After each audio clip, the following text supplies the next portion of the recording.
मेरी बहनें जो यहाँ बैठी हैं, मेरे भाई जो यहाँ मेरे लिए इंतजार कर रहे हैं, आप सबको इस मीटिंग में आने के लिए बहुत बहुत धन्यवाद और आपका बहुत बहुत स्वागत। देखिए,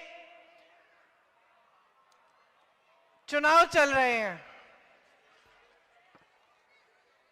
ये राजधानी है देश की, केंद्र है देश का, दुनिया के सबसे बड़े शहरों में से गिना जाता है।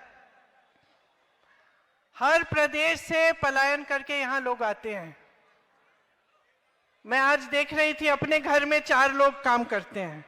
एक इटावा के हैं, एक मध्य प्रदेश के हैं, एक गढ़वाली हैं, एक तमिलनाडु की हैं।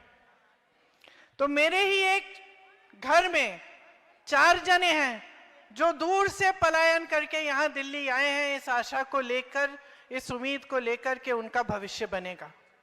और उसी तरह से लाखों लोग यहाँ आए अलग अलग शहरों से, ये उम्मीद लेकर कि यहाँ हमें रोजगार मिलेगा, हमें मौका मिलेगा कि हम अपनी जिंदगी को मजबूत बनाएं। और जो यहाँ के सदियों से जो यहाँ के परिवार हैं, जो दिल्ली वाले हैं, जो दिल्ली में रह रहे हैं, उन्होंने दिल्ली का इतिहास देखा, ये देखा कि सदियों से ये देश का केंद्र रहा है, देश की राजधानी रही है। तो आपने इस देश के लिए एक तरह से एक मिसाल बने आप, ये शहर एक मिसाल बना। यहाँ कई सरकारें आईं, कई सरकारें गईं, आप संघर्ष करते रहे। चाहे शहर हो, गांव हो, प्रदेश हो, देश हो, उसको मजबूत रखने वाला उसकी जनता होती है, उसको बनाने वाले उसके मजदूर, उसके किसान, उसकी गरीब जनता होती है।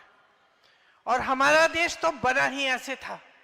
हमारा जो स्वतंत्रता संग्राम था, वो आपके परिवार के बुजुर्गों ने उसमें शामिल होकर इस देश को स्वतंत्र किया।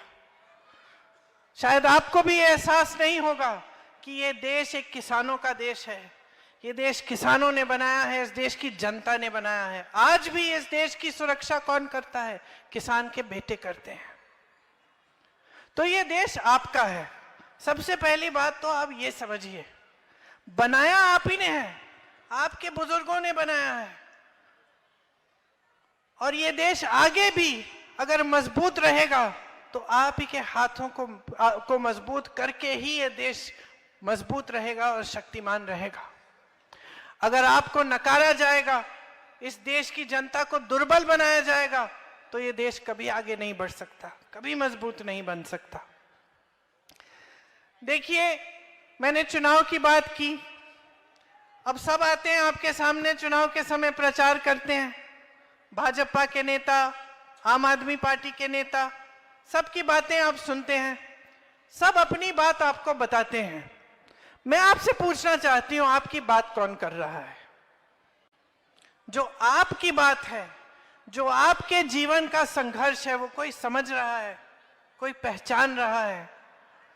आप मेहनत करते हैं, मजदूरी करते हैं, दिन रात काम करते हैं।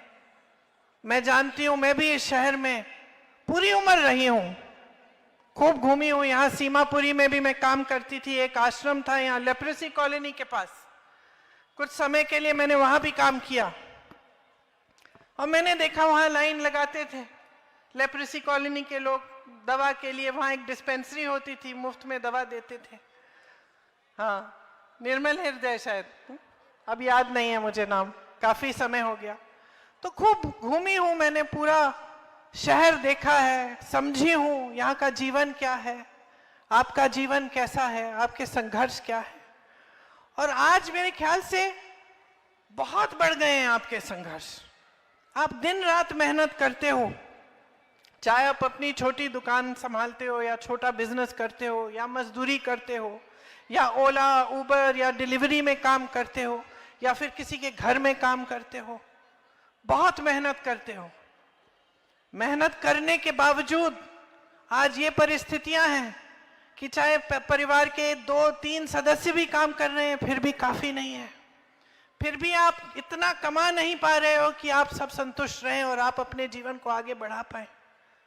हर चीज पर जीएसटी डाल रखी है सरकार ने, हर चीज महंगी हो गई है। मेरी बहनें, बच्चे सुबह उठते हैं, आप स्कूल के लिए तैयार करती हो, जो वर्दी पहन रहे हैं उस पे जीएसटी है, मोजे पहन रहे हैं उस पे जीएसटी है, जूते पहना रही हैं उस पे जीएसटी है, ये शॉल आप पहनी है इस पे जीएसटी है, आपकी साड़ी पे जीएसटी है, आपकी बिंदी पे जीएसटी है। आप बच्चे को स्कूल भेजते हैं, फीस भरना मुश्किल हो गया है, पुस्तकों पे जीएसटी है, पेंसिल पे, पेन पे जीएसटी है। तो हर तरफ से महंगाई महंगाई दिख रही है आपको। पेट्रोल डीजल महंगा, सब कुछ महंगा हो गया है। कल संसद में बजट की बात हुई, चर्चा हुई, महंगाई की एक बात नहीं की, एक बात नहीं की। 1 घंटे का भाषण दिया, सब टैक्स पढ़ाई, ये करेंगे वो करेंगे, महंगाई कैसे कम करेंगे, एक लफ्ज नहीं बोला उस पे। आपकी परिस्थिति क्या है और सरकार क्या कर रही है? आपने कहा कि राजीव गांधी जी आए थे जब यहां हैजा हुआ था, प्रधानमंत्री थे उस समय। 10 सालों से मोदी जी प्रधानमंत्री हैं, कभी आए हैं? कभी देखा है आपने अपनी आंखों से उनको? उस समय हैजा हुआ, आपके प्रधानमंत्री आ गए आपकी गलियों में। देखिए, कोई खास बात नहीं है। मेरे पिताजी हैं, अच्छा लगता है सुनकर कि आए, लेकिन खास बात नहीं है, गलतफहमी में मत रहो। प्रधानमंत्री का फर्ज है कि वो आए। वही प्रधानमंत्री राजीव गांधी, मेरे पिता, मैंने देखा गांव में जाते थे, डांट खाते थे महिलाओं से कि हमारी सड़क नहीं बनाई है आपने, बना दो 6 महीने में, हमने आपको 2 बार कह दिया है। डांट खाते थे, चुप रहते थे। मैं बच्ची थी, मैं सोचती थी कि अरे पिताजी को डांट रही है ये, तो मैं पूछा एक बार कि आप तो डांट खा रहे हैं, तो कहा हाँ, क्योंकि मैं तो इन्हीं की सेवा करता हूं, ये तो मेरा कर्तव्य है, ये सड़क बननी चाहिए। और मुझे समझाया, और पिताजी ने मुझे समझाया कि बेटी समझ लो कि ये देश लोकतंत्र है, यहाँ पे जनता सर्वोपरि होती है। हमारा काम है, हमारा कर्तव्य है, हमारा फर्ज है कि हम जनता के लिए काम करें। अगर हम काम नहीं करेंगे तो अगर जनता हमें डांटेगी तो ये सबसे अच्छी बात है। इसका मतलब है कि जनता जागरूक है, इसका मतलब है कि जनता समझ रही है कि उसका हक क्या है, उसका अधिकार है। आज डांट के देखो मोदी जी को, जेल में डाल देंगे। अरे उनकी गाड़ी के सामने खड़े हो जाओगे तो जेल में डाल देंगे। मैंने तो देखा है ना, यूपी में कुछ महिलाएं थी, शिक्षा मित्र थी, वो पढ़ाती थी बच्चों को, वेतन कम हो गया, वेतन के लिए वो प्रदर्शन कर रही थी, उनको पीटा, उनके हाथ तोड़े, उनकी टांगें तोड़ी, उन पे केस लगा दिए, देशद्रोही वाले केस, रासू का कानून वाले केस कि तुम देशद्रोही हो, क्यों? अपना हक मांग रही हो इसलिए। आज का ये जमाना है, लेकिन ये इस देश की फितरत नहीं है, मत भूलिए। ये देश कोई साधारण देश नहीं है। मैंने स्वतंत्रता संग्राम की बात की, कैसे हासिल हुई स्वतंत्रता हमें? सबसे बड़ा आंदोलन था इस दुनिया में और सबसे अनोखा आंदोलन था सत्याग्रह, मतलब सत्य पर आधारित आंदोलन था, समानता पर आधारित आंदोलन था, हिंसा नहीं थी इसमें हर देशवासी ने अपनी भूमिका जताई, सब शामिल हुए, हिंदू, मुसलमान, सिख, ईसाई, किसी भी जाति के हो, महिला हो, पुरुष हो, सब शामिल हुए, सब ने ये स्वतंत्रता हासिल की। उस समय ये मोदी जी की विचारधारा के लोग कहाँ थे? सब अंग्रेजों की खुशामद कर रहे थे। कोई चिट्ठी लिख रहा था जेल से, हमें छुड़वा दीजिए, हम आपकी जो आप कहेंगे हम करेंगे, आपके गुलाम हैं। कोई सहायता कर रहा था अंग्रेजों की, लड़ नहीं रहे थे आपकी आजादी के लिए, इसलिए ये समझ नहीं पा रहे हैं, ये इस देश की फितरत समझ नहीं पा रहे हैं, ये इस देश की जनता को नकारे जा रहे हैं। लेकिन जिस दिन ये इस देश की जनता जाग जाएगी, जिस दिन समझ जाएगी कि उसके साथ कितना विश्वासघात हो रहा है, ये नहीं टिक पाएंगे। तो मैं यहां खड़ी किस लिए हूं? आपको समझाने के लिए, आपको जागरूक करने के लिए, आपको बताने के लिए कि ये जो संविधान है, हम संविधान संविधान संविधान क्यों कहते हैं। ये रही किताब, सिर्फ किताब नहीं है, ये रक्षा कवच है आपका। इसमें आपके अधिकार हैं, इसमें आपका सम्मान है। इसने अधिकार दिया है आपको वोट का। आपको, मोदी जी को, मुझको, इन सब नेताओं को समान अधिकार दिया है। आपका वोट, हमारा वोट समान है। इसका मतलब है कि ये लोकतंत्र है कि आप और हम एक जैसे हैं, समान हैं। कोई बड़ा नहीं है इस देश में, कोई प्रधानमंत्री बड़ा नहीं है, कोई प्रधानमंत्री आप पे एहसान नहीं करता आपके दरवाजे तक पहुंचने के लिए। आप एहसान करते हो उस पे, उसको मंच पर चढ़ाते हो, उसको सत्ता देते हो, उसको पद देते हो। और जो ये भूल जाता है, चाहे वो प्रधानमंत्री हो चाहे मुख्यमंत्री हो, उसको सबक सिखाना आपका अधिकार है, आपका हक है। ये है लोकतंत्र, ये है ये संविधान। ये आपको आरक्षण देता है। अगर आप कमजोर है, ये आपकी सहायता करता है। ये आपको शिक्षा का अधिकार देता है। ये आपको मजबूत बनाता है। इसको कभी मत भूलिए, इसकी रक्षा आपके हाथों में है। इसीलिए हम बार बार कहते हैं, इस संविधान को सुरक्षित रखो। ये संविधान आपको सुरक्षित रखेगा। लेकिन आज परिस्थितियां ये हैं कि आप सुरक्षित नहीं हैं। ये मेरी बहनें जो जॉब के लिए जाती हैं, घर से बाहर जाती हैं, शाम को घर आने के लिए डरती हैं, घबराती हैं। अपराध बढ़ गए हैं, बेरोजगारी बढ़ गई है। मेहनत कितनी भी करो, काफी क्यों नहीं हो रहा है। महंगाई बढ़ती चली जा रही है। इससे समाज में आक्रोश बढ़ता चला जा रहा है, नाराजगी बढ़ती चली जा रही है, अपराध बढ़ रहे हैं, लेकिन कोई सुनवाई ही नहीं है। आप ये उम्मीद भी नहीं कर सकते, अरे प्रधानमंत्री दरवाजे तक आएगा, ये तो छोड़िए, आपकी तरफ नजर भी नहीं डालते। बड़े बड़े वादे किए केजरीवाल जी ने। इनकी राजनीति कहां से उभरी, ये सोचिए। इनकी राजनीति उभरी इस बात से कि हम ईमानदार हैं, ये सब चोर हैं। सबसे पहले जो भी ऐसा कहता है ना, उससे सावधान रहो हमेशा। देखो क्या हुआ, ईमानदारी के आधार पर आए, उभरे, सबको बोला कि हम ईमानदार हैं। फिर क्या हुआ, शराब का घोटाला हुआ, सबको समझ में आ गई बातें। मोदी जी ने क्या कहा, हम ईमानदार हैं, ये कांग्रेस वाले सब चोर हैं। वाह वाह वाह, बड़ी ईमानदारी दिखाई है इन्होंने 10 सालों में। देश की सारी संपत्ति अडानी और अंबानी को पकड़ा दी।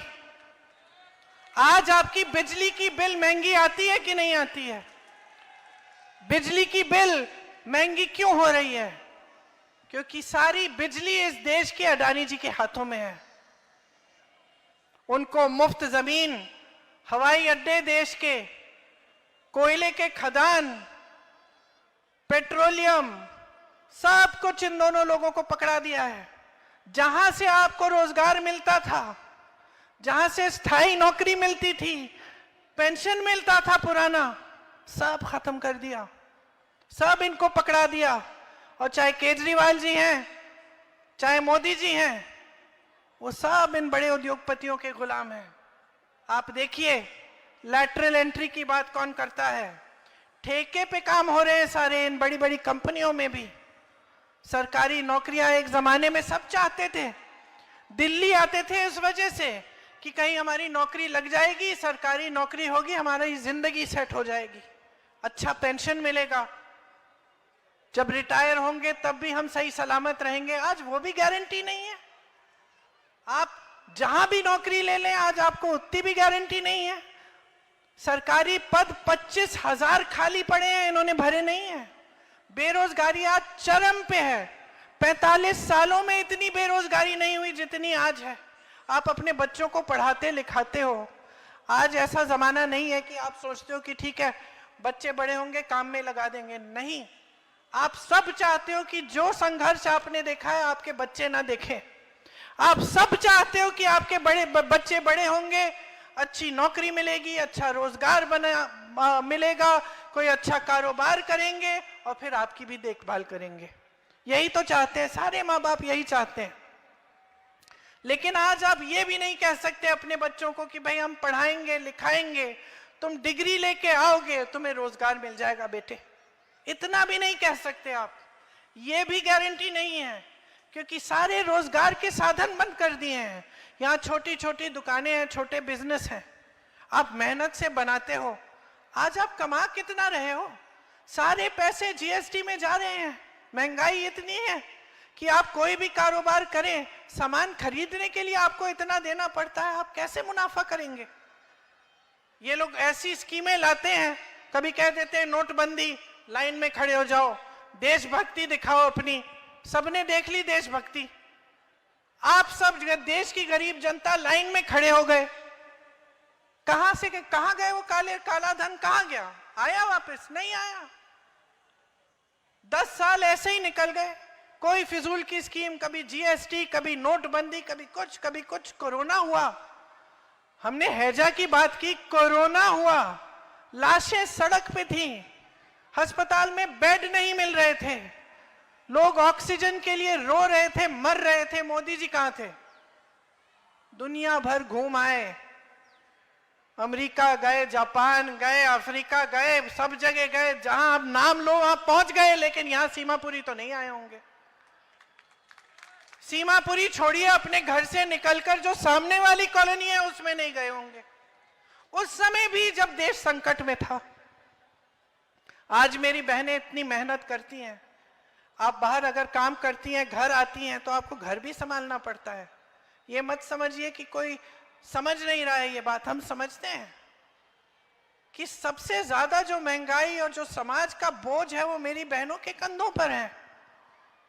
आप कितना भी काम करें, घर आकर और काम करेंगी, रसोई में खाना पकाएंगी, सफाई करेंगी, देखेंगी कि सब परिवार के सब सदस्य ठीक ठाक हैं। जब वो सो जाएंगे तभी आप सोएंगी।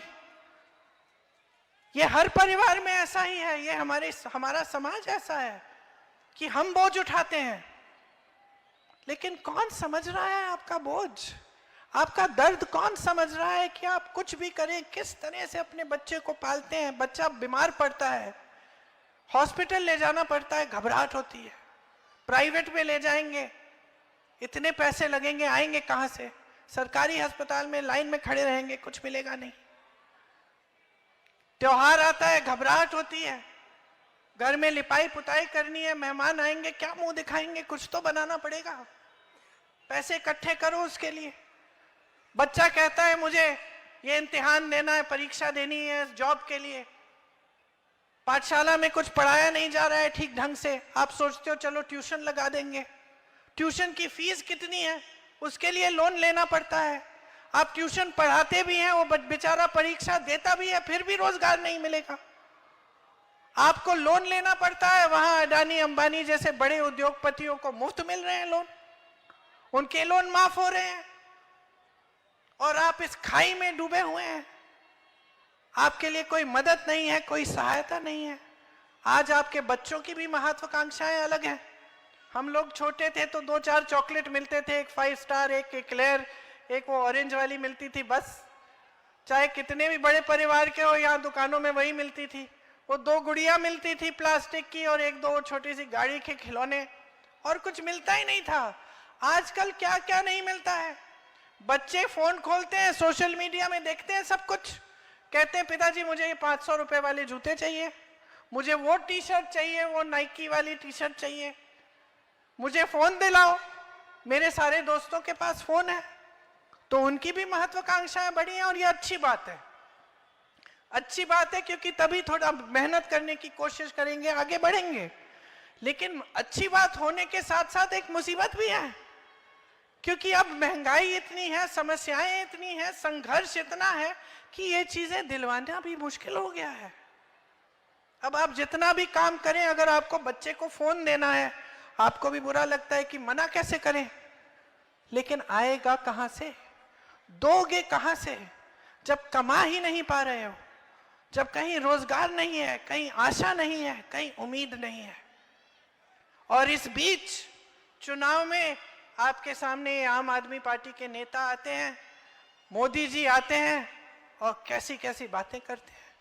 आप सोचिए, कोई शीश महल की बात कर रहा है, ठीक है, केजरीवाल जी ने अपने लिए एक बहुत बड़ा महल बनाया है, यही मुद्दा बन गया है बीजेपी का, ठीक है, सही मुद्दा भी है। किस पैसों से बनाया? वहां आम आदमी पार्टी वाले कहते हैं कि मोदी जी अपने लिए राजमहल बना रहे हैं, ये भी सही है।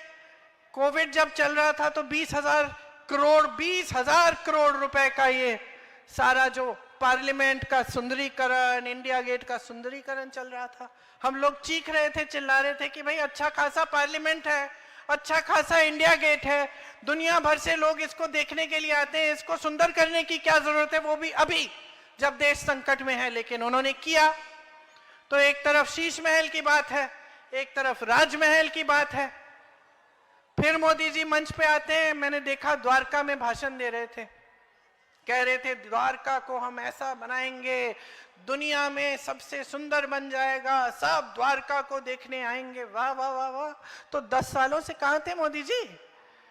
10 सालों से आपकी केंद्र में सरकार थी, तो क्या 10 साल काफी नहीं थे द्वारका को सुंदर बनाने के लिए? बनाया क्यों नहीं? अब चुनाव आ रहा है इसलिए बनाने जा रहे हैं। और फिर कहते हैं कि 500 रुपए का सिलेंडर मिलेगा। बहनों, चुनाव के 2 दिन पहले 500 रुपए का सिलेंडर दे रहे हैं। 10 सालों से केंद्र में सत्ता इनकी है, तब क्यों नहीं दिया? तब आप 900, 1100, 1200 में सिलेंडर क्यों खरीद रहे थे? अब चुनाव आ रहा है तो याद आ गई आप। अब सब महिला सशक्तिकरण, महिला सशक्तिकरण, वाह। अब सबको महिलाएं याद आ गई। और 10 सालों से जो आपकी सुरक्षा के बारे में किसी ने नहीं सोचा। सोचिए, आम आदमी पार्टी किस मुद्दे पे आई थी, उभरी थी? किस मुद्दे पे? महिला की सुरक्षा के मुद्दे को लेकर इन्होंने शीला दीक्षित जी को जलील किया, उनके खिलाफ कैसे कैसे इल्जाम लगाए। आज क्या महिला सुरक्षित है इनकी दिल्ली में? आज बहन, आप काम के लिए जाती हो तो घबराहट नहीं होती आपको? होती है ना? आप सोचते हो कम से कम 2-2 जने चलते हैं, चलो शाम हो रही है इकट्ठे चलते हैं, अकेली नहीं जा पाओगी। तो ये परिस्थितियां हैं। मुद्दे कैसे कैसे उठा रहे हैं ये लोग। मोदी जी उस दिन कह रहे थे, मेरी मां के बारे में कह रहे थे कि उन्होंने राष्ट्रपति का अपमान किया है। कैसा मुद्दा निकाला इन्होंने। एक बुजुर्ग महिला दूसरी बुजुर्ग महिला के साथ अपनी सहानुभूति व्यक्त कर रही है, कह रही है बेचारी राष्ट्रपति जी थक गई होंगी, 1 घंटे का भाषण उनको पढ़ना पड़ा। और इन्होंने इसको चुनावी मुद्दा बनाने की कोशिश कर दी। कह रहे हैं कि अपमान किया है, ऐसा किया है, वैसा किया है। यार, अपमान तो आप कर रहे हैं देश की जनता का। देश की जनता जूझ रही है, खाने को नहीं है, रोजगार नहीं है, महंगाई की वजह से कुछ मिल नहीं रहा है, पेंशन नहीं मिलता, सरकारी कर्मचारी परेशान है, सफाई कर्मचारी परेशान है, सब परेशान है, और तुम ये फिजूल की बातें कर रहे हो।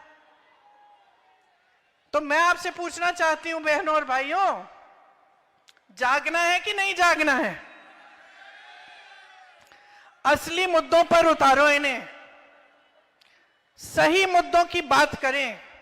जितने भी नेता हैं इस मंच पे बैठे, और मैं भी इसमें शामिल हैं, हम सबको ये सबक सिखाओ कि जब तक हमारे मुद्दों पे बात नहीं होगी तब तक तुम्हें वोट नहीं मिलेगा।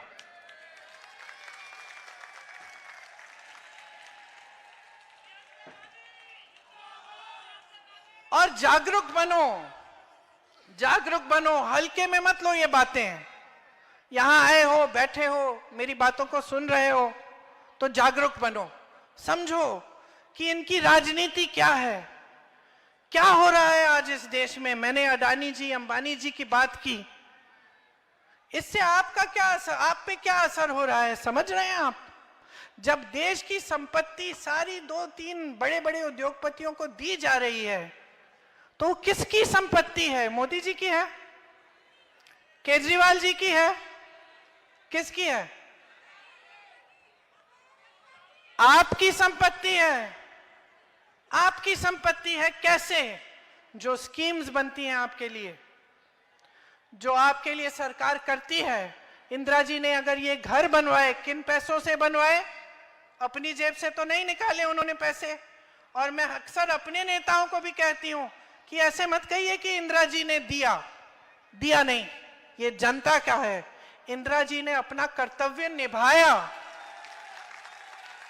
इंदिरा जी समझी कि ये जनता का है, ये जनता के पैसे हैं, इनसे जनता के लिए घर बनेंगे, इनसे नालियां साफ होंगी, इनसे सड़कें बनेंगी, इनसे पार्क बनेंगे। जो नेता ये समझता है वही सही नेता है, वही असली नेता है। और इनको समझाना, याद दिलाना आपका काम है। सब नेताओं को समझना चाहिए, अगर आज केजरीवाल जी 450 करोड़ रुपए अपने प्रचार में, अपने चेहरे को चमकाने के लिए मीडिया में खर्च कर रहे हैं, तो ये किसके पैसे हैं? आपके पैसे हैं। अगर मोदी जी हजारों करोड़ों रुपए का प्रचार कर रहे हैं, तो किसके पैसे से कर रहे हैं? वो तो कहते हैं ना, झोला लेके चले जाएंगे। आ गया टाइम, सही कह रहे हैं आप, आस्ते आस्ते आएगा। लेकिन उनके पैसे नहीं है जो खर्च रहे हैं प्रचार पे, ये आपके पैसे हैं। ये वही पैसे कि जब कर्मचारी कहता है मुझे पुराना पेंशन दो, सरकार कहती है पैसे नहीं है। जब किसान कहता है कि मेरे कर्ज माफ करो, सरकार कहती है कि पैसे नहीं है। जब आप कहते हैं कि मुझे बिजली 200-300 यूनिट फ्री दो, कहते हैं सरकार के पास पैसे नहीं है। ये वही पैसे हैं जो इन फिजूल के खर्चों में जा रहे हैं। ये सारी बड़ी बड़ी होर्डिंग जो आप देखते हैं, आप जब अखबार में देखते हैं ना बड़ा इतना पन्ना, तो क्या लगता है आपको वो 10-10 रुपए का होगा? लाखों रुपए का, करोड़ों रुपए का एक इश्तिहार होता है एक अखबार में। अगली बार अखबार खोलोगे, कितने का होता है लिलोटिया जी? कितने का होता है एक बड़ा अखबार का जो पन्ना होता है? 15 लाख रुपए से कम नहीं होता है एक अखबार का पन्ना, एक अखबार में। अब आप सोचो, मोदी जी का चेहरा इस देश के हर अखबार में हर 2 दिन निकलता है, छपता है इतना बड़ा बड़ा कि हम ये कर रहे हैं, वो कर रहे हैं, करते कुछ नहीं है, लेकिन आपके पैसे जरूर खर्चते हैं। मैं तो कहती हूँ एक बड़ा इश्तिहार बना दो, ये आपके पैसों से लगाया है मैंने, हिम्मत है तो लगाए, अपने चेहरे के नीचे लिख लें, देश की जनता धन्यवाद, ये आपके पैसे मैंने खर्चे हैं। क्योंकि आपके लिए तो खर्च नहीं रहे हैं, और जहां कर सकते हैं वो आपको कमजोर करने का काम कर रहे हैं। आरक्षण कमजोर कर रहे हैं, संविधान को कमजोर कर रहे हैं, अर्थव्यवस्था को कमजोर कर रहे हैं। रुपया देखो किस तरह से गिर रहा है, कमजोर हो रहा है। आपकी ईएमआई महंगी हो रही है, बढ़ती चली जा रही है। तो इन्होंने बहानेबाजी के अलावा किया क्या है? मोदी जी को मिल गए पंडित नेहरू। जो गलत है, जो ठीक नहीं है, जो कर नहीं पा रहे हैं, वो नेहरू जी की वजह से। नेहरू जी ने ऐसे किया, वैसे किया। केजरीवाल जी को मिल गए मोदी जी। अरे हम तो सत्ता में हैं लेकिन मोदी जी करने नहीं देते। तो इन दोनों को बहाना मिल गया है अच्छा, और है एक समान, दोनों एक जैसे हैं। चेहरा चमकाना, ईमानदारी की रट लगानी, काम कुछ नहीं करना, देश की जो संपत्ति है वो बड़े बड़े उद्योगपतियों को देकर और उन पर अपने प्रचार पे खर्च करना। फर्क क्या है इन दोनों में? आप देखिए, यहां जब शीला जी की सरकार थी तो कितना काम किया। यहाँ की सड़कें बनाई, फ्लाईओवर बनाए, सिग्नेचर ब्रिज बनाया, बसों में सीएनजी डाली। आज कितना प्रदूषण है। आज बच्चे तमाम नेबुलाइजर ले रहे हैं, सांस नहीं ले पा रहे हैं, स्कूल बंद हो जाते हैं। हमारे जमाने में स्कूल जब बंद होता था तो छुट्टी मनाते थे। अब तो प्रदूषण की वजह से हर जैसे ही सर्दियां आती हैं स्कूल बंद। प्रदूषण इतना बढ़ गया है, सांस कोई नहीं ले पा रहा है।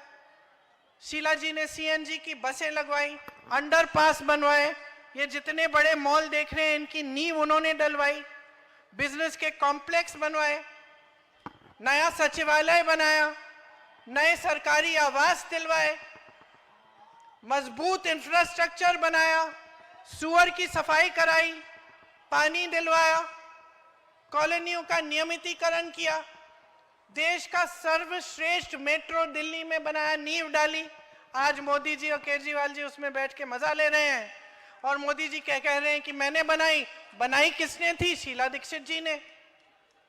तो कांग्रेस की सरकार जब थी तो आप परिवर्तन देख रहे थे, आप विकास आपको दिख रहा था, आपका जीवन बदल रहा था। उसके बाद इनकी सरकारें आई, केंद्र में मोदी जी, प्रदेश में केजरीवाल जी। आपने क्या देखा? सिर्फ दुख, संकट, संघर्ष देखा। जहां जहां आज भी कांग्रेस की सरकारें हैं, अच्छा काम हो रहा है। मेरे कहने पे मत जाइए, आप पता करिए कर्नाटक में क्या हो रहा है। राजस्थान में जब हमारी सरकार थी तो कैसी सरकार चली, क्या क्या हुआ, थोड़ा बहुत मैं बता देती हूं। आज हिमाचल में 1500 रुपए हर महीने महिलाओं को मिल रहे हैं, कर्नाटक में 2000 रुपए मिल रहे हैं, झारखंड में 2500 रुपए मिल रहे हैं। आम आदमी पार्टी ने कहा था पंजाब में देंगे, आज तक नहीं दिए। कर्नाटक, तेलंगाना और झारखंड में 200 यूनिट बिजली आज के दिन फ्री में मिल रही है। महिलाओं की बस यात्रा पूरे प्रदेश में मुफ्त में हो रही है कर्नाटक में। राजस्थान में, मध्य प्रदेश में, छत्तीसगढ़ में, तेलंगाना में, जहां जहां हमारी सरकार आई थी और जहां जहां है वहां किसानों का कर्ज माफ किया। तेलंगाना में 10 लाख रुपए तक मुफ्त इलाज हो रहा है। हिमाचल प्रदेश में कैंसर के मरीजों के लिए मुफ्त इलाज होता है। जो बुजुर्ग होते हैं उनके घर में इलाज हो रहा है, सरकार करा रही है। राजस्थान में 25 लाख तक का इलाज मुफ्त में हो रहा था। मैं मिली हूं ऐसे लोगों से जिनका हार्ट, जिनकी कैंसर का सारा ट्रीटमेंट मुफ्त में हुआ। मुझे खुशी हुई, मुझे गर्व हुआ कि हमारी सरकारें इतना अच्छा काम कर रही हैं, समझ गई हैं कि उनका कर्तव्य क्या है। राजस्थान में पहली बार जो ओला, उबर जैसे जो काम करते हैं डिलीवरी वाले, उनके लिए एक खास बिल, एक खास विधायक लाए। तेलंगाना में 10 लाख रुपए का बीमा मिलता है डिलीवरी वालों को। कर्नाटक में 4 लाख का बीमा मिलता है। गैस सिलेंडर 500 रुपए में फ्री में, 500 रुपए में तेलंगाना में मिल रहा है आज के दिन। हिमाचल, राजस्थान और छत्तीसगढ़ में पुराना पेंशन लागू है आज के दिन। गरीबों को घर बनाने के लिए कर्नाटका की सरकार 3.5 लाख की मदद दे रही है। हिमाचल प्रदेश में 7 लाख की मदद मिल रही है। तेलंगाना में कांग्रेस की सरकार 5 लाख की मदद दे रही है। और यहां क्या हो रहा है? यहां आपकी गलियां मैल से भरी हुई हैं। यहां पे बड़े बड़े कूड़े के पहाड़ बनाए हुए हैं। गलियों में गंदगी है, नालों में गंदगी है, चल नहीं रहा है पानी, हवा में जहर घुली हुई है। ट्रैफिक इतना है कि यहां से वहां जाना मुश्किल है, कहीं गाड़ी लग जाएगी, लोग नाराज हैं, परेशान हैं, लड़ाई करेंगे, लड़ पड़ेंगे आपसे। हर तरफ संकट है। बाहरी दिल्ली की तो ये हालत बना दी है कि कोई पूछता ही नहीं है कि क्या हो रहा है, कोई विकास का काम नहीं हो रहा है। और एक खेल चल रहा है इन नेताओं के बीच में, मोदी जी और केजरीवाल के बीच में। मैं अच्छा तू बुरा, मैं ईमानदार तू चोर। और इसी खेल में आपका ध्यान भटकाना चाहते हैं। आपकी जो बातें हैं, आपकी जो जरूरतें हैं, आपकी जो परेशानियां हैं, आपकी जो समस्याएं हैं, उनके बारे में कोई बात नहीं कर रहा है। कांग्रेस पार्टी आपको गारंटी दे रही है। किस आधार पर दे रही है? कि हम अलग अलग प्रदेशों में जहां हमारी सरकार है, हम उसको करके दिखा रहे हैं। आप खुद जानकारी लीजिए। प्यारी दीदी योजना यहाँ पे हम देना चाहते हैं आपको। महिलाओं को हर महीने 2500 रुपए देंगे। जीवन रक्षा योजना 25 लाख तक मुफ्त इलाज होगा, जैसे राजस्थान में कराया था। युवा उड़ान योजना, जिसमें युवाओं के लिए एक अप्रेंटिसशिप की स्कीम आएगी। 1 साल के लिए आप अपने हुनर को बनाएंगे, आपको सिखाया जाएगा, आपको जॉब में लगाया जाएगा, आपके लिए 8,500 रुपए प्रति माह आपको मिलेंगे। 1 साल के बाद आपका हुनर बनेगा, आप काबिल बन जाएंगे कि आप अपना कारोबार शुरू करें, अपना कोई बिजनेस करें, अपनी कोई कहीं पे नौकरी लग जाएगी आपकी। 300 यूनिट बिजली मुफ्त में मिलेगी। महंगाई से मुक्ति योजना में 500 का आपको सिलेंडर मिलेगा और राशन का किट आपको मुफ्त में मिलेगा। और खास पूर्वांचलियों के लिए एक खास बजट बनेगी जिसमें आपके लिए खास योजनाएं लाएंगे। तो ये सब हम करना चाहते हैं और हम अन्य प्रदेशों में करके दिखा रहे हैं। मैं सिर्फ आपको जागरूक करने के लिए आई हूं। यहां आपने नाम लिया संतोष कोली जी का, आज हम उनको श्रद्धांजलि दे रहे हैं। एक युवा महिला थी, संघर्ष किया, लड़ी, आपके लिए लड़ी। इसी तरह से आप इनसे सीखो और अपने लिए लड़ना सीखो। और सबसे बड़ी चीज इस लड़ाई में क्या है? आपकी जागरूकता है। इस लोकतंत्र को क्या बचाएगा? आपकी जागरूकता बचाएगी। आप मजबूत बनोगे, जानकारी लोगे, सवाल उठाओगे, प्रश्न करोगे नेताओं से, तभी ये देश मजबूत रहेगा, तभी ये देश बुलंद रहेगा। तो मैं आपसे आग्रह करने आई हूं कि 5 तारीख को चुनाव है, सबकी जानकारी लो, जागरूक बनो और ऐसे अपना वोट दो जिससे आपकी ही भलाई हो। लिलोटिया जी आपके लिए काम करेंगे, आपकी समस्याओं को समझते हैं, अपने कर्तव्य को समझते हैं, अपनी जिम्मेदारी को समझते हैं।